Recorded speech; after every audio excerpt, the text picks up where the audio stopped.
the average small business owner, they are the primary risk to any business succeeding. Because if you sell the business, it's like, okay, we have to replace this individual, but what sort of impact do they have to the overall organization or the customer relationships, or why people come to them for the solution? And so it really comes down to most small business owners really neglect to observe what risks there are inherent in their business. And those risks kind of derail or kind of add value if they found a way to mitigate them. Welcome to Grow Think Tank. This is the one and only place where you will get insight from the founders and the CEOs of the fastest growing privately held companies. I am the host. My name is Gene Hammett. I help leaders and their teams navigate the defining moments of their growth. Are you ready to grow? Today we're going to talk about education for growth. What that really means when you are the leader of your company and you are growing those around you. Today's special guest is the founder and president of Peak Business Valuation. They do valuations on all kinds of businesses. They help you understand what your business is worth, and really is an incredible business that they've created.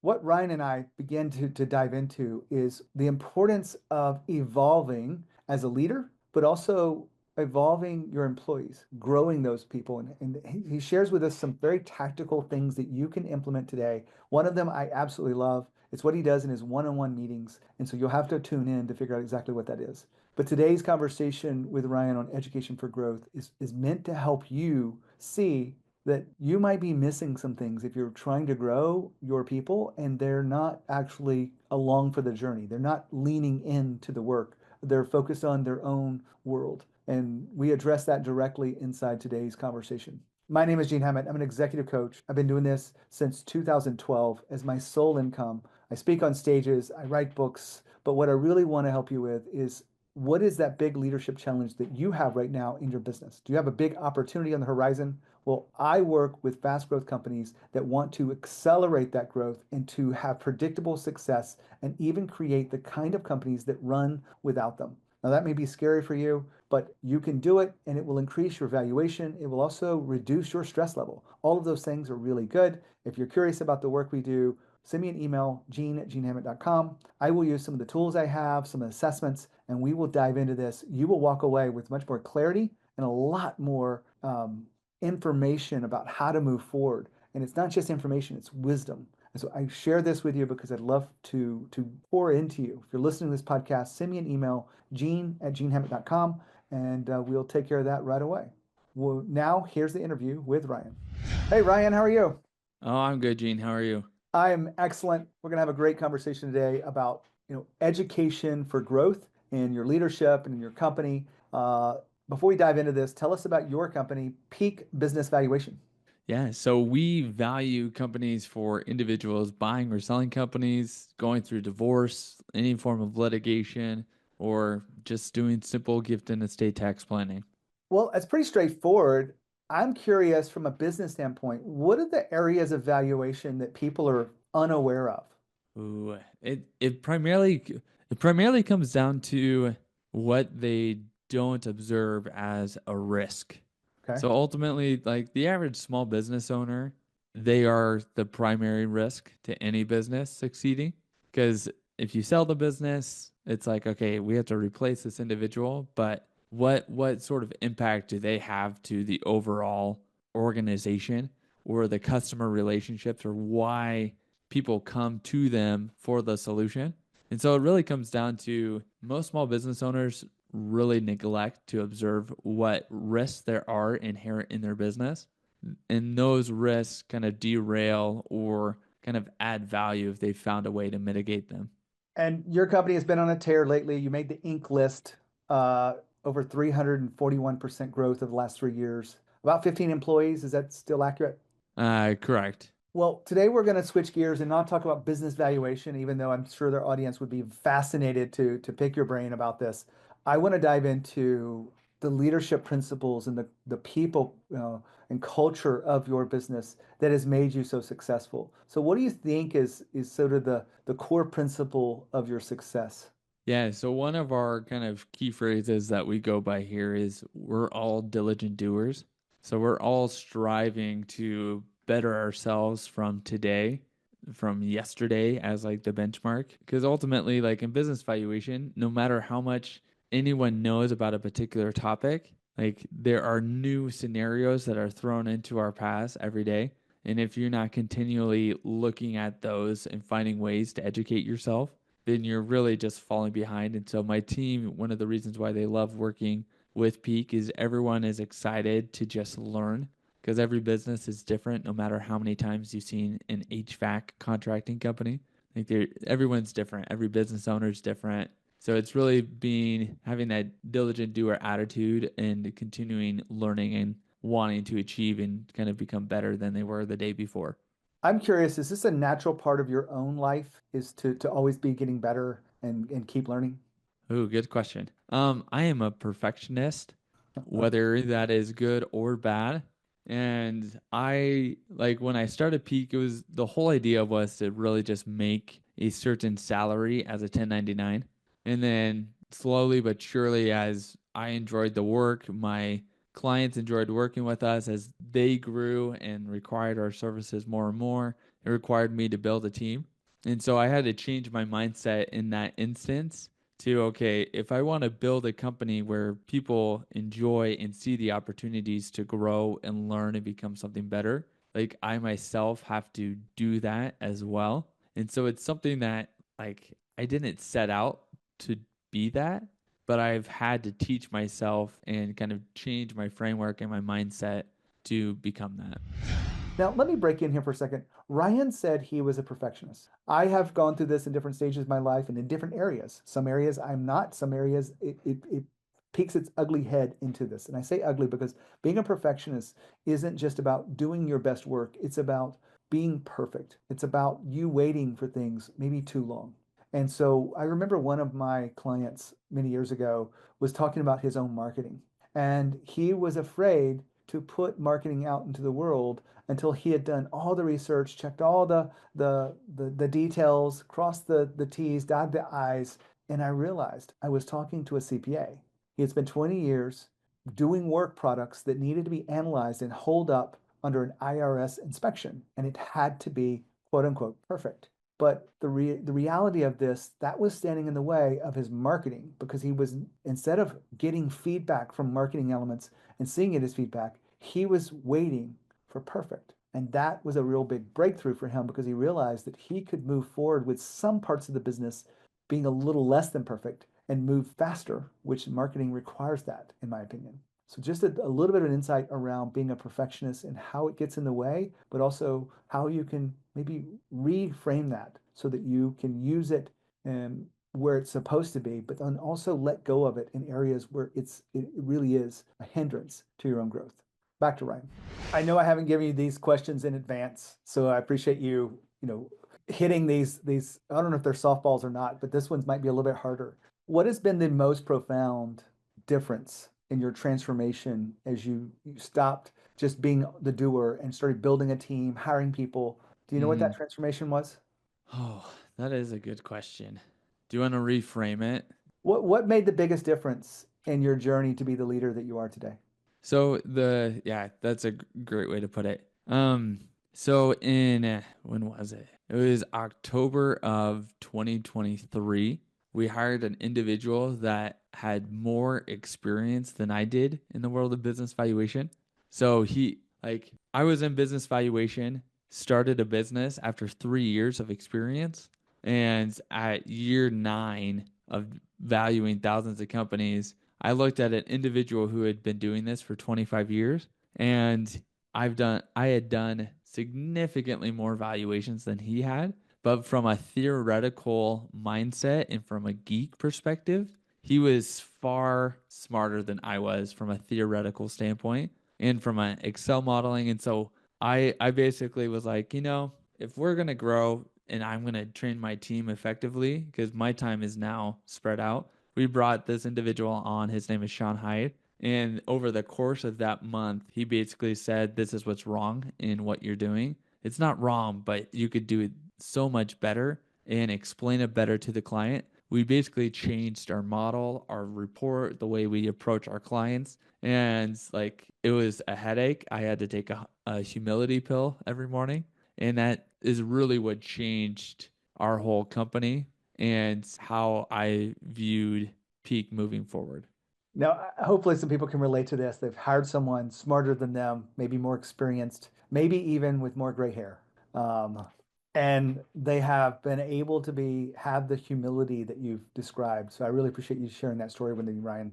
Mm. I want to get back to this idea of growth. There's skill growth, and then there's kind of personal development growth. Do you feel like one is more important than the other in the side of your company?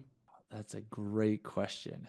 Because ultimately, where I am now and how our team has kind of formed is my skill relative to business valuation and the actual day to day of valuing a company has started to diminish. I still know how to talk the talk, but ultimately, my skill set has had to improve in different areas of the company in order to grow it. And that all has come down to more the personal development side. And Mm. so I don't know, every aspect of growing a business has a season, and there are individuals behind you that are better suited to manage the skill side.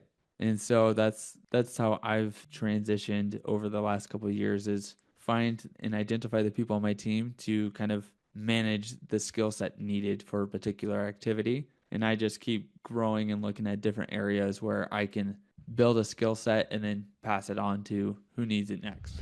I've got to talk about personal development here. I am a personal believer that entrepreneurship is the best personal development program out there because you will be given challenges that will be hard to overcome. And when you have the grit and the resilience to overcome them, it will shape who you are, give you confidence, and allow you to tackle even bigger things. And so when you think about your own journey, hopefully you're continuing to learn and grow. Today we're talking about education for growth, but you want to make sure that you are leading by example. When you are evolving as a leader, you actually are setting an example to everyone else that this is important, that they should be evolving too. And I love the fact that this is a part of their culture. And I put a spotlight on this for you because if you're not growing the way you want to, if you're not accelerating at the pace you want to, then your business will continue to struggle. Maybe you're the bottleneck of the business. Maybe it's not even something that you know how to see forward because it may be a blind spot. And so my job is to help you with that. If I can, reach out to me, Gene at genehammett.com. Now back to Ryan. I want to turn the attention to the people that you have around you. So your growth is probably pretty natural to you. Are you hiring people that have the same desire for growth, or are you trying to coach them to have that kind of desire? And which one is it for you? That's hard because I love growth and I have people on my team that I've hired more so from their energy and it's kind of they have a desire to learn and do this work that we do. But when it comes to growth, it's that's a very hard skill set to train.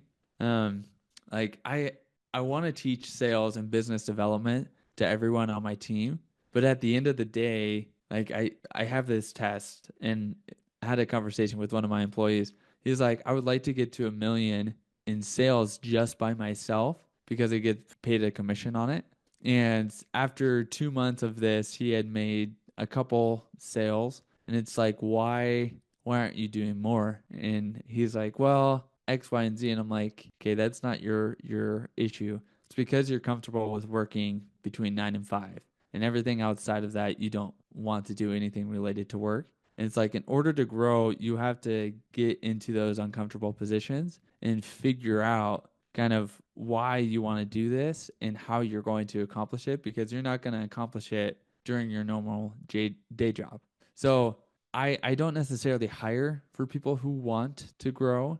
I hope that as they transition, it's a natural progression with what we do to get to a point where in order to grow further, you have to get into sales and business development and create those relationships. And so I basically hire them primarily to train and do phenomenal in valuing companies. And then once they get to a stage where like they can start running forward, I train them to grow and do sales. It sounds like a model similar to consulting or to legal, where you Yeah, do yeah, first it's very similar. And then once you see the point where you start to hit this plateau, they have to get into sales, generating revenue, being rainmakers, Yep. is the phrase that they use. So that's the model that has worked for you. When you think about developing your people, I'm kind of curious, are you using coaching skills behind this? Are you leaning on outside development stuff? Or how would you deframe your ability to help your people grow? I think that's where I lack with our team development because ultimately I have a consultant that I've been working with since 2020, and I've tried to take a lot of those key principles that I've learned. And we meet every morning at 8 o'clock for 30 minutes. We call it our daily huddle. And we just chat about all the projects that are coming in, our wins, our losses, different aspects that we're learning. And so I've tried to instill some of the principles that I've learned from my consultant to my team. But there's always room for further growth. Like one of the areas that I've tried to train and educate each team member is I meet with them one on one every week by themselves for 30 minutes. And it's more so to kind of understand how they're doing outside of work and how we could be helpful in assisting them and their family, but also it provides a way to kind of, okay, what area or questions do you want to focus on? And I try to do my best to address those questions and or point them in the right direction of who they can go to or listen to or figure out how to kind of do better on a particular topic. And so I feel like now I'm just delegating people to better sources than I at this point. I love this, Pete. So let me reflect on this for the audience, what I heard you say. You can correct me if I'm wrong, but you're spending 30 minutes at least a week with your direct reports so that they Mm-hmm. can share with you not just about their work, but really about what's going on in their life. And I would imagine that they leave most of those interviews or those coaching sessions or whatever, however you call them, they leave them feeling heard. Do you think that's accurate? Yeah, I would say that's accurate because ultimately, like one of the most impactful ones was one of our team members like mentioned, "Hey, my wife is doing this work on the side while raising our newborn, and I would really like for her not to work anymore because like relative to me, she's making far less and she's more impactful with what she wants to do in the home." And I'm like, "Cool, we'll increase your salary." And like it changed their outlook, and there was a newfound desire to come to work and be excited because his family life was taken care of to some degree. And so my wife and I, who we run the company together, like we try to do our best to kind of help our team, whether at work or outside of work. I love this story.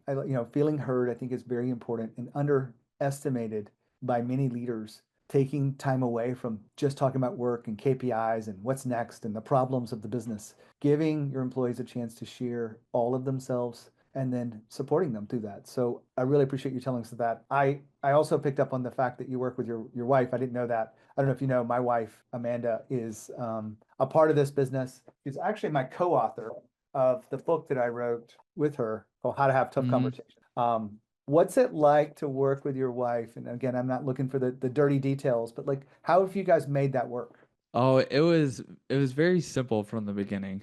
Like my wife, she is great at strategy and content marketing Hmm. and loves educating the end user. So one aspect that has set us apart from our competition is our website is full of information about how to assess the value of a company. And so rather than getting 100 site visitors a week, we get around 5 to 6,000 a week. And she just loves educating people because that's what she did in her corporate career. And I'm on the technical side and the actual, like, how do we get money in the door? And so we know our lanes really well. And at the end of the day, I always bounce my ideas off of her because she looks at it at a different frame of reference than I do.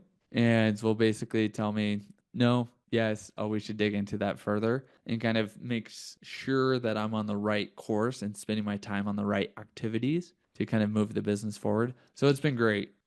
Yeah, in a lot of instances I know it doesn't work out, but because we know our lanes and set it out at the very beginning, this is what she's doing, this is what I'm doing, it's worked out perfectly.